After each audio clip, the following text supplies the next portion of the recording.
जय हिंद सभी को। सब लोग ठीक है बच्चे? आपका क्या आज फर्स्ट क्लास है? ठीक है, चलो बैठ जाओ। चीज़ों को समझना है यहीं से, ठीक है बच्चे? और पीछे वाले जो क्लास है रिकॉर्डेड आपको मिल जाएंगे, ठीक है? देख लीजिएगा। बच्चे हमारा कहाँ तक कंप्लीट हो गया था पिछले क्लास में? अच्छा, वैदिक काल चल रहा था, ठीक है? ठीक है, आगे देखते हैं बच्चे। पहले चीज़ों को 5 मिनट रिवाइज करेंगे, फिर आगे बढ़ेंगे, ठीक है? वैदिक काल। वैदिक काल बच्चे क्या होता बताइए? वह खंड काल जिसमें वेदों की रचना हुई, वह खंड काल जिसमें वेदों की रचना हुई क्या कहलाया था बच्चे? वैदिक काल। वैदिक काल का समय कब से कब तक था बच्चे बताइए? 1500 से 600 ईसा पूर्व। 600 ईसा पूर्व, ठीक है बच्चे? चलिए बताइए बच्चे कि वैदिक काल का मुख्य व्यवसाय क्या था बच्चे? कल बताया था आपको, बताइए मुख्य व्यवसाय क्या था बच्चे? बहुत बढ़िया, कृषि एंड पशुपालन। कृषि एंड पशुपालन, ठीक है बच्चे? पशुपालन में भी क्या था बच्चे? पशुपालन में गाय को पाला जाता था बच्चे, ठीक है? गाय की। पशुपालन में किसको पाला जाता था बच्चे? गाय को पाला जाता था, ठीक है? तो इनका हम वैदिक काल वालों का, आर्यों का जो मुख्य व्यवसाय था कृषि था और पशुपालन था बच्चे, ठीक है? इस काल में बच्चे अमीरी गरीबी भी गाय की संख्या पर डिपेंड करता था। जिसके पास गाय ज्यादा होती थी उसके ज्यादा अमीर बोला जाता था, जिसके पास कम उसको कम अमीर बोला जाता था, ठीक है बच्चे? जबकि सिंधु सभ्यता में पशुपालन में क्या था? एक श्रृंगीय जानवर, मतलब वो गेंडा टाइप का होता था बच्चे, उसका एक श्रृंग वाला था, ठीक है? अभी बताइए बच्चे कि यहाँ का जो प्रिय पशु था, देखिए पशुपालन तो था ही, पशुपालन में गाय पाला जाता था, लेकिन आर्यों का जो प्रिय पशु था बच्चे कौन था? घोड़ा। प्रिय पशु किसको बोला जाता था? घोड़े को, ठीक है बच्चे? बच्चों और मैंने बताया था कि वैदिक काल में गौ हत्या की सजा क्या होती थी? गौ हत्या पे क्या था बच्चे? मृत्युदंड की सजा थी। गौ हत्या करने वालों को क्या था? मृत्युदंड मिलता था, ठीक है बच्चे? और क्या बताया था बच्चे बताइए? बहुत बढ़िया, एक गौष्ठी घटना बताया था। गौष्ठी ये क्या होता था बच्चे? गौष्ठी क्या होता था? देखो वैदिक काल में ना बच्चे, जब आपका गाय खो जाता था और गाय खो जाने उसको ढूंढ की जिम्मेदारी किसकी होती थी? राजा की होती थी। किसकी होती थी बच्चे? राजा की। तो इस घटना को क्या बोला गया बच्चे? गौष्ठी बोला गया। क्या बोला गया? गौष्ठी बोला गया। समझ में बच्चे? यहाँ पे प्रमुख देवता कौन थे? वैदिक काल वालों के, आर्यों के प्रमुख देवता कौन थे बच्चे? इंद्र थे। इंद्र। इंद्र को किसके देवता माना जाता था? वर्षा और युद्ध का देवता। वर्षा एंड युद्ध का देवता माना जाता था, ठीक है बच्चे? इंद्र की चर्चा कितनी बार हुई थी बच्चे? 250 बार। सबसे ज्यादा चर्चा इंद्र की हुई है, ठीक है बच्चे? और क्या था बच्चे इसमें बताइए? इस टाइम पे जो वैदिक काल का जो समाज था बच्चे, समाज वो कितने भाग में बटा था? 4 भागों में। कौन कौन सा बच्चे बताइए? सबसे श्रेष्ठ समाज कौन सा था बच्चे बताइए? सबसे ऊपर ब्राह्मण था, उसके बाद से क्षत्रिय था बच्चे, उसके बाद से वैश्य, वैश्य मतलब व्यापारी, और लास्ट वाला शूद्र, ठीक है? हमने समाज को इतने भागों में बांटा था, ठीक है बच्चे? हमने यहाँ पे सभा मीटिंग वाली व्यवस्था देखी थी, कितनी थी? पंचायत व्यवस्था में कितनी थी बच्चे?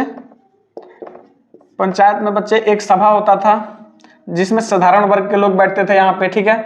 उसके बाद से क्या होता था बच्चे बताइए? समिति। समिति में कौन से? उच्च वर्ग के लोग बैठते थे। उच्च वर्ग के लोग, उच्च वर्ग को मैंने क्या बताया था? संभ्रांत। संभ्रांत भी बोला जाता है उच्च वर्ग को, संभ्रांत, ठीक है? तो क्वेश्चन घुमा के भी पूछ देता है, बताया भाई था आपको, क्वेश्चन घुमा के पूछ देगा। संभ्रांत वर्ग मतलब उच्च वर्ग, ठीक है? ध्यान रखना। उसके बाद से बच्चे विदध। विदध सभा। इस सभा में बच्चे कौन था? मिसलिनियस थे, मतलब इसमें पुरुष भी बैठता था, स्त्री भी बैठता था, अमीर गरीब सब बैठते थे। तो सबसे ज्यादा भीड़ कहाँ होती थी बच्चे? विदध सभा में, ठीक है? तो सबसे ज्यादा चर्चा किसकी है? विदध सभा की, ठीक है बच्चे? इसके बाद से हम देखते हैं यज्ञ। यज्ञ हुआ था, इधर देख लेते हैं यज्ञ को। यज्ञ कौन कौन सा फेमस था बच्चे यहाँ पे बताइए? सबसे पहले था अश्वमेध। अश्वमेध यज्ञ, ठीक है? उसके बाद से क्या था बच्चे? राजश्रेय यज्ञ। राजश्रेय। उसके बाद से बच्चे क्या था बताइए? वाजपेयी यज्ञ। वैदिक काल में 3 प्रकार के यज्ञ होते थे। अश्वमेध को क्या बोलते थे बच्चे? ये कब्जा करने वाला, मतलब दूसरे राज्यों पर अधिकार करने वाला। इसमें घोड़ा को छोड़ दिया जाता था और जिस राज्य से घोड़ा गुजर जाता था उसको क्या करता था? राजा अपने कब्जे में कर लेता था, ठीक है? और कब्जा करने के लिए लड़ाई भी करनी पड़ती थी, ठीक है? वाजपेयी में क्या होता था? शक्ति प्रदर्शन होता था। राजश्रेय में क्या है? जब राज तिलक ये गद्दी पे बैठने से पहले, सिंहासन से बैठने से पहले ये राजश्रेय वाला यज्ञ होता था, ठीक है बच्चे? और हमने क्या देखा था बच्चे बताइए? देवता देख लिए थे हम लोग। देवता में कौन कौन से थे बच्चे? सबसे फेमस इंद्र भगवान थे। उसके बाद से कौन थे बच्चे? अग्नि। अग्नि की चर्चा, अग्नि के देवता की चर्चा 200 बार हुई थी बच्चे। उसके बाद से वायु के देवता को क्या बोलते थे? वरुण। वायु के देवता को क्या बोलते थे? वरुण बोलते थे, ठीक है बच्चे? जंगल के देवता को क्या बोलते थे? सोम बोलते थे। जंगल के देवता को क्या बोलते थे बच्चे? सोम। ठीक है। एक रुद्र देवता थे, इनको किस चीज का देवता बोलते थे? हम लोग क्या डिसाइड किए थे कल? बिखिया। बिखिया मतलब गुस्से वाला देवता कौन थे बच्चे?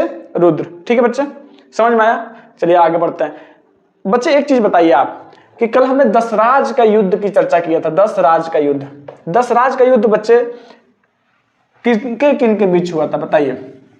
बहुत बढ़िया, 10 राजाओं और जो हमारे वैदिक काल वाले आर्य थे उनके बीच हुआ था। आर्य कबीला था बच्चे, कौन था?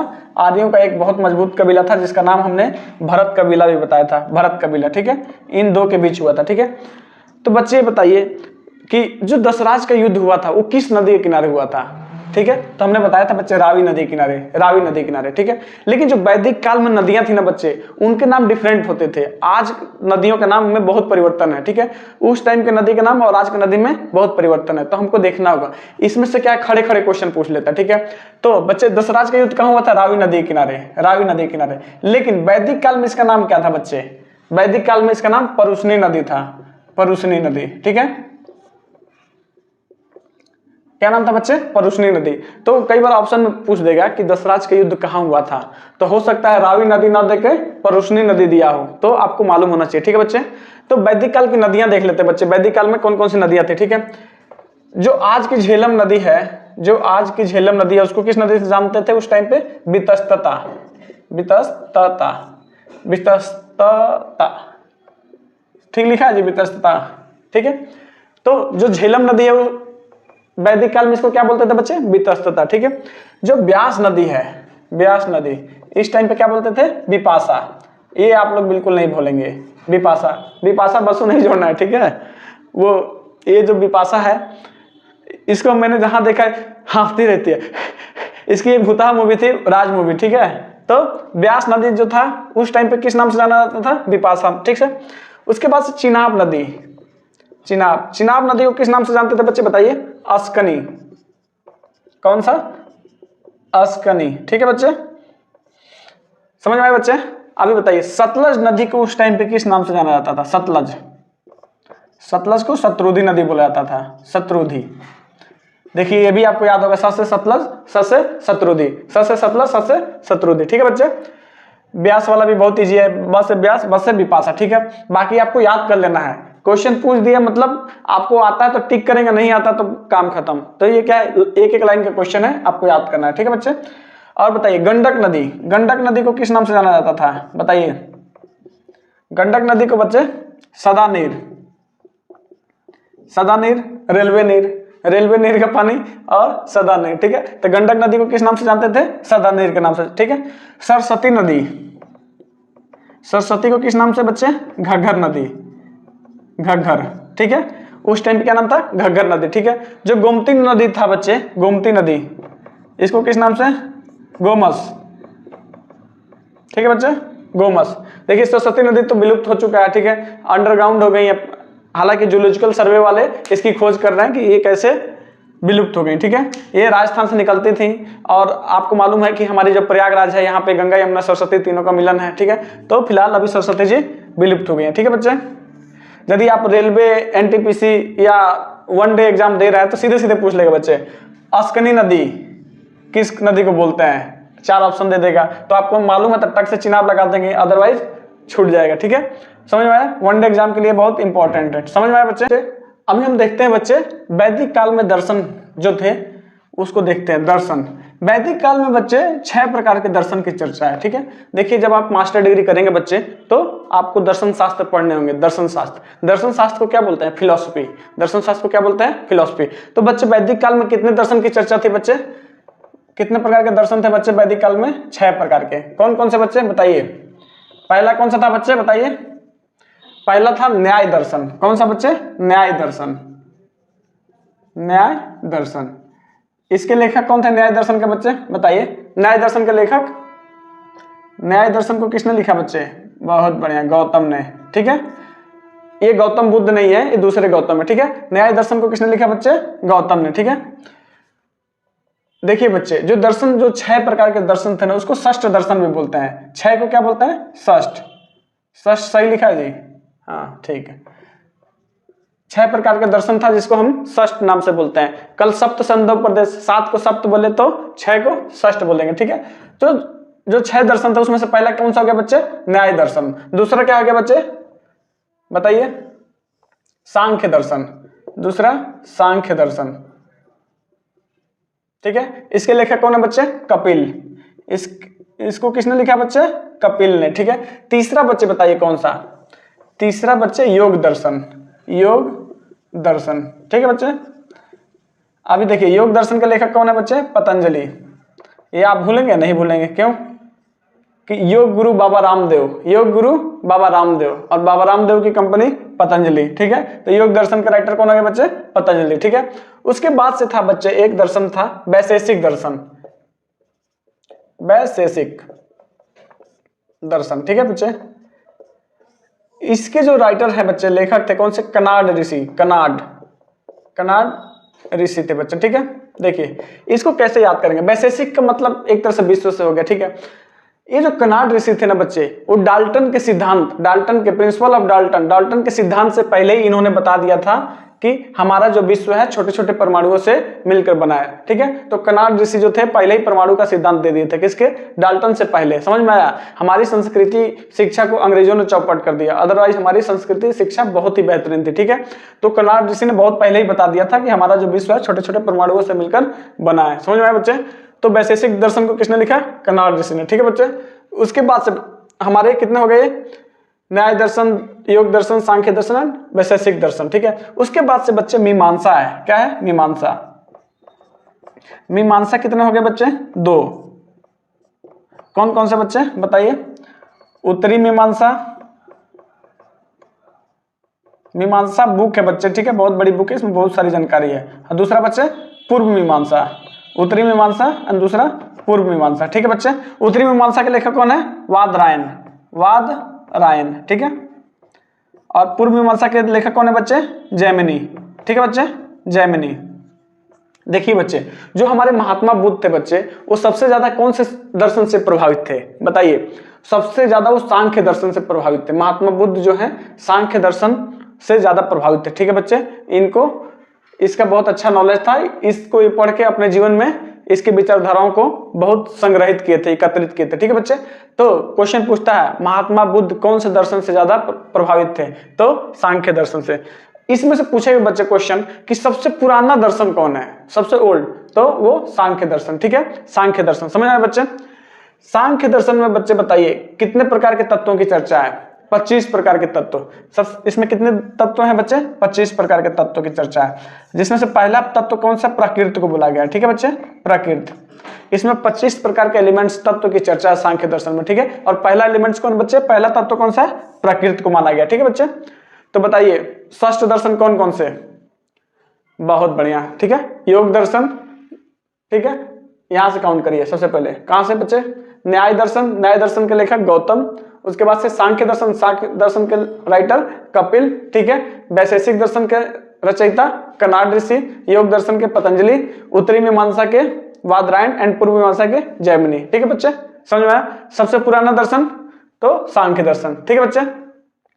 देखिए बच्चे, वैदिक काल में बच्चे एक टैक्स लगता था जिसका नाम था बाली, ठीक है, जिसका नाम था बच्चे बाली। देखिए बच्चे, आज भी देश को चलाने के लिए सरकार को पैसे की जरूरत है, और सरकार पैसे कहां से लाती है? टैक्स। आज भी देखिए बहुत सारे टैक्स होते हैं, रोड टैक्स हो गया, कृषि पे टैक्स लग रहा है, इनकम टैक्स हो गया, कॉर्पोरेशन टैक्स हो गया, जीएसटी हो गया, ठीक है। ये सबसे पैसे सरकार इकट्ठा करती है और उस तरह से जाके देश चलता है, ठीक है। तो वैदिक काल में बच्चे एक प्रकार का टैक्स था, क्या था? बाली टैक्स। कौन सा टैक्स था बच्चे? बाली टैक्स। ये किस पे लगता था बच्चे? ये कृषि पर लगाया गया था। कृषि पर लगाया गया बच्चे एक टैक्स था जिसका नाम था बाली। टैक्स का नाम क्या था बच्चे? बाली, ठीक है। ये मेनली कृषि पर लगाया जाता था, ठीक है। तो ये बताइए, जिस तरह आज के डेट में टैक्स को वसूलने का एक डिपार्टमेंट था, है ना, आज के डेट में जीएसटी डिपार्टमेंट हो गया जो कि जीएसटी कलेक्ट करेगा, ठीक है। इसी तरह यहाँ भी बाली को जो टैक्स था इसको वसूलने के लिए कुछ ना कुछ कोई ना कोई चैनल होगा, छोटे लेवल से लेकर बड़े लेवल तक, ठीक है। ग्राम हो गया, उसके बाद से नगर हो गया, उसके बाद से तुम्हारा जिला हो गया, जिला के बाद जनपद हो गया, इस टाइप से, ठीक है। तो उस टाइम पे क्या था बच्चे? जो सबसे छोटी इकाई थी समाज की, जो सबसे छोटी इकाई थी बच्चे, वैदिक काल की जो सबसे छोटी इकाई थी, उसको क्या बोला जाता था बच्चे? बताइए क्या बोला जाता था उसको? बहुत बढ़िया, उसको हम बोलते थे गांव। वैदिक काल का जो सबसे छोटा वो था उसको क्या बोलते थे? गांव। ठीक है, गांव का जो मुखिया होता था बच्चे, देखिए आज भी आप देखेंगे गांव में मुखिया होगा, 10-15 गांव को मिला के एक मुखिया बना दिया जाता था। तो उस टाइम पे जो गांव था और उसका मुखिया होता था उसको हम बोलते थे ग्रामिक। ग्रामिक, ठीक है बच्चे।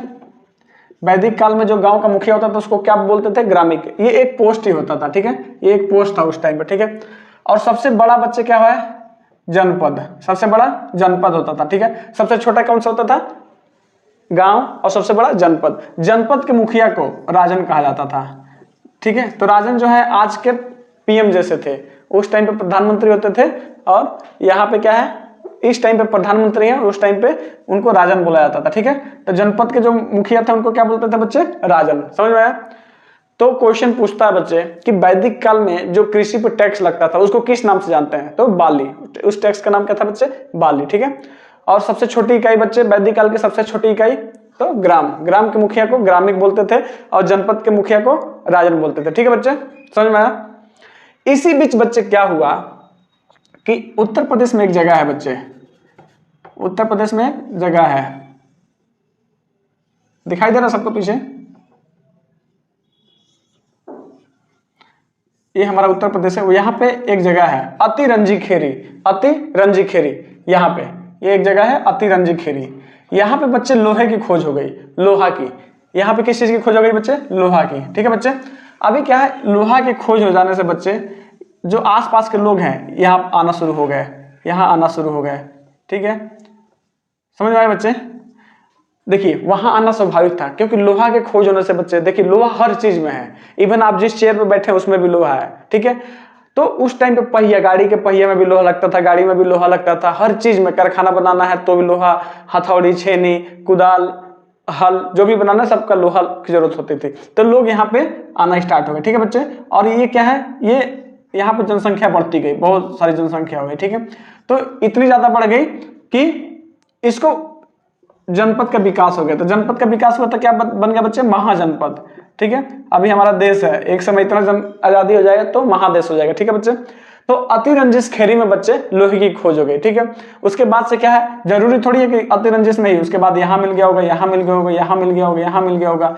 तो जहां जहां लोहे की खोज हुई, जहां जहां लोहा मिला, वहां जनसंख्या बढ़ती गई, ठीक है बच्चे। तो इसको क्या है, जनपद बड़ा होकर क्या बन गया? महाजनपद, ठीक है। क्या बना बच्चे? महाजनपद। तो उस टाइम पे बच्चे 16 महाजनपद बने, 16 महाजनपद, ठीक है। 16 महाजनपद, ठीक है बच्चे। देखो बच्चे 16 महाजनपद में दो आपको मालूम होगा कि सबसे शक्तिशाली जनपद, उत्तर भारत का सबसे शक्तिशाली जनपद कौन था? मगध। मगध कहाँ? ये बिहार वाले एरिया में, ये जो बिहार का एरिया था यहाँ पे, ठीक है। और दक्षिण भारत के बच्चे महिष्मति, वही बाहुबली वाला, ठीक है, महिष्मति। तो दक्षिण भारत का सबसे बड़ा महाजनपद कौन था बच्चे? शक्तिशाली महिष्मति। और उत्तर भारत का अपना मगध। समझ आए बच्चे? चलिए अभी ये बताइए 16 महाजनपद की चर्चा हमने अभी 2-4 क्लास पहले पढ़ा था। 16 महाजनपद की चर्चा किस बुक में लिखा गया था बच्चे? बताइए। बहुत बढ़िया, क्या नाम है तेरा? शिवांश। गुड, शिवांश लग रहा पढ़ाई पर ध्यान दे रहा आजकल। गुड, अंगुत्तर निकाय, ठीक है। 16 महाजनपद की चर्चा किसमें बच्चे? अंगुत्तर निकाय में, ठीक है। समझ आया बच्चे? 16 महाजनपद की चर्चा किसमें बच्चे? अंगुत्तर निकाय में, ठीक है बच्चे। तो अब हमारे यहां से क्या है, महाजनपद का काल शुरू होगा, ठीक है, महाजनपद का काल। लेकिन हम चीजों को बीच में रोकेंगे बच्चे। देखिए बताते हैं बच्चे। हमने सबसे पहले कहां से पढ़ा था? प्राग इतिहास। प्राग इतिहास, प्राग इतिहास काल में हमने क्या पढ़ा? पाषाण, पाषाण काल पढ़ा हमने, ठीक है। उसके बाद से आदि में क्या पढ़ा हमने? सिंधु सभ्यता पढ़ा, ठीक है बच्चे, सिंधु सभ्यता। उसके बाद से ऐतिहासिक काल में हमने क्या पढ़ा? बताइए। वैदिक सभ्यता। ऐतिहासिक काल में वैदिक सभ्यता, ठीक है बच्चे। अभी देखिए बच्चे, वैदिक ऐतिहासिक काल के बाद क्या है? महाजनपद का काल शुरू हो जाएगा, महाजनपद के काल। अब महाजनपद के काल के बाद सिकंदर उकंदर जो हमारे देश पे आक्रमण किए थे, इनका काल उसके बाद से स्टार्ट हो जाएगा, ठीक है। तो महाजनपद से पहले एक हम बाईपास करेंगे यहाँ पे, और यहाँ पे पढ़ेंगे जैन धर्म। देखिए जैन धर्म हमने हल्का फुल्का पढ़ा, लेकिन अभी क्या डिटेल में पढ़ेंगे, ठीक है। और बौद्ध धर्म, ठीक है। धर्म वाली चीज है तो वैदिक सभ्यता के साथ ही इसको भी खत्म कर देते हैं, ठीक है। उसके बाद से देखिए कालों का क्रम तो ये है, लेकिन हम क्या है एक बाईपास करके और यहाँ से जैन धर्म और बौद्ध धर्म पढ़ के उसके बाद से महाजनपद शुरू करेंगे, ठीक है, क्योंकि महाजनपद बहुत बड़ा है, ठीक है, 16 महाजनपदों को पढ़ना हमको, ठीक है, तो एक साथ ही शुरू करेंगे। यहाँ पे हम क्या जैन धर्म और बौद्ध धर्म खत्म करेंगे, फिर महाजनपद करेंगे, ठीक है।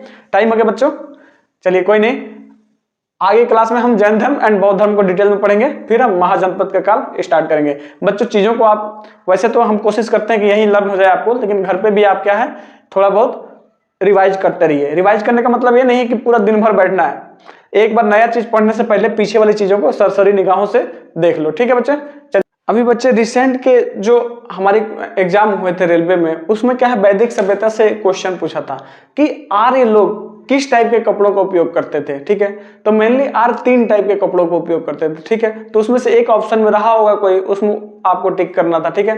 तो आर्य कितने टाइप के कपड़े का उपयोग करते थे? 3। कौन कौन से बच्चे बताइए, आप बताओ।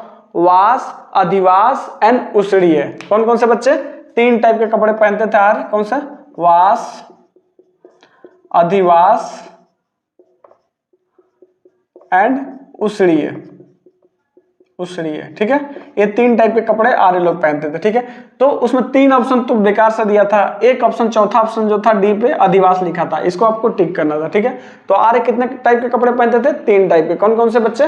वास, अधिवास एंड उषणीय, ठीक है बच्चे। उसके बाद से आर्य जो अंदर साइड, जैसे हम लोग क्या है आज सैंडो बनियान वगैरह पहनते हैं, तो उस टाइम पे क्वेश्चन पूछा था कि आर्य लोग जो अंदर कपड़े पहनते थे उसको हम क्या बोलते थे बच्चे? एक लाइन का क्वेश्चन था बच्चे, उसको हम नीवी बोलते थे। क्या बोलते थे? नीवी। अंदर जो कपड़े पहने जाते थे आर्य लोग पहनते थे उसको हम नीवी बोलते थे, ठीक है बच्चे, नीवी। एक और क्वेश्चन आया था बच्चे कि इस टाइम पे आर्य लोग जो ब्याज देकर ब्याज पर पैसा देकर जो ब्याज लेते थे, पैसा देने के बाद ब्याज लेते थे, उसको क्या बोलते हैं? इस ब्याज को हम क्या बोलते थे बताइए बच्चे, आप बताओ। बहुत बढ़िया, वेकनाट, ठीक है, वेकनाट, ठीक है बच्चे। जो हम पैसा देते थे और पैसे के साथ साथ ब्याज लेते थे, उस ब्याज को क्या बोला गया? वेकनाट, ठीक है। एक और क्वेश्चन पूछा था बच्चे इससे कि आर्यों का मुख्य पेय पदार्थ क्या था? आर्य मतलब पीने वाला, जैसे आज के दिन में आपका मुख्य पेय पदार्थ कोल्ड ड्रिंक हो सकता है और 4 बोतल वोडका वो भी हो सकता है, लेकिन आर्यों का मुख्य पेय पदार्थ क्या था बच्चे? सोमरस। ये लोग सोमरस पीना पसंद करते थे, ठीक है बच्चे। तो ये भी वन डे एग्जाम में पूछ सकता है, ठीक है, वन डे एग्जाम में। देखिए अभी आप यूपी पीसीएस या यूपीएससी का एग्जाम देंगे तो ये सब थोड़ी पूछेगा कि हाँ आर्यों का समाज कैसा था, ये सब नहीं पूछेगा। उस टाइम पे पूछेगा कि आप प्रूफ करिए कि सिंधु सभ्यता एक नगरीय सभ्यता थी। आपको वहां ऐसे क्वेश्चन, वहां पे मेंस लिखने वाला पेपर होता है, ठीक है। तो क्या करेगा, आप प्रूफ करिए कि सिंधु सभ्यता एक नगरीय सभ्यता थी, तो उसमें आपको लिख देना है कि सिंधु सभ्यता की रोडें जो थी बिल्कुल सीधी थी, नाली की बेहतरीन व्यवस्था थी और घर के जो दरवाजे हुआ करते थे वो बिल्कुल रोड पे खुलते थे, ठीक है, व्यापार का अच्छा साधन हुआ करता था। अभी घर को क्या है एक बेहतरीन डिजाइन में बनाया गया था, तो वहां पे कोई ना कोई अपनी नगर निगम रही होगी जो कि गाइड करता होगा कि नहीं आपको घर ऐसे ही नक्शा पास करेगा, आपको घर ऐसे बनाना है, गेट इसका यहीं खोलना है, तो कोई ना कोई नगर नियोजन होने का साक्ष्य मिलता रहा होगा, ठीक है। तो इस टाइप से चीजों को आपको लिख के प्रूफ करना होता है, ठीक है बच्चे। चलिए तो आगे क्लास कल करेंगे बच्चे, तब तक के लिए जय हिंद, ठीक है।